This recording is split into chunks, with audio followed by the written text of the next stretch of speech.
This is an interesting move, Roger, by the Fed, that it has to kind of tackle the definitive nature of what's happening with the economy when there's still no definitive verdict on where the economy is going. Just how difficult of a decision will this be?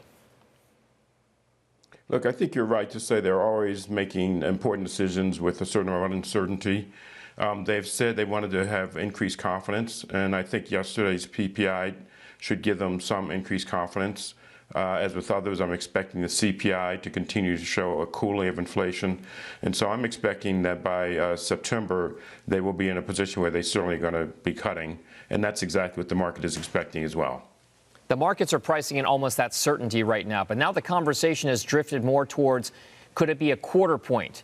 Could it be a half a point? What does it look like for the balance of the year? Those futures markets can obviously turn on a dime given any one data point. But do you think the economy, your intuition, do you think the economy really feels as though it's in a place where we want to cut interest rates? I think we definitely want to cut interest rates and should cut interest rates. You know, there is ongoing evidence that the tightening of rates that have occurred is having the desired effect. As an example, we saw, somewhat surprising numbers on unemployment. I think people overreact to those, but the direction is clear. I think there is a fair amount of anecdotal and survey data that suggests things are slowing. Last week, there was a CEO confidence index that came out that showed CEOs are still confident, but somewhat more cautious. And in fact, that survey also showed for current conditions, CEOs are feeling that things are pretty stretched.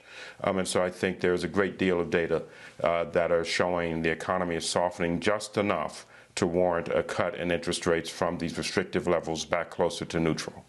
There is almost, as you point out, this idea of certainty that the Fed is going to cut interest rates at its next meeting.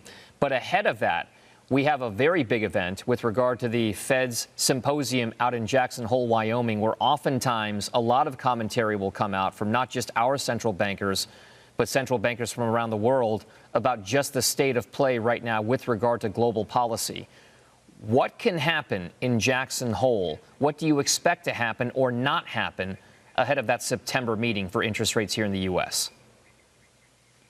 Well, you're right to point to the Jackson Hole Symposium. That would be a very important place for Chair Powell and his colleagues to correct the market expectation if they think that is worth doing. And so I will certainly be there listening to hear whether or not there's any indication that suggests they are not gaining the kind of confidence that the market currently expects. It would be wise for them, if they think that a rate cut is not in the cards, to try to figure out some way to soften that market expectation to avoid the blow. The second point, and you've talked about central banks around the world, I've noticed a number of central banks are starting to talk about rate cuts. Japan is a notable exception, but New Zealand and others are starting to talk in that space. So I think there's a general sense that the global economy is moving away from inflationary pressures and is central banks are ready to remove restriction as much as possible with the Fed in the lead. And Jackson Hole will be an opportunity for any and all of them to correct that impression that is starting to firm up in markets, as you point out.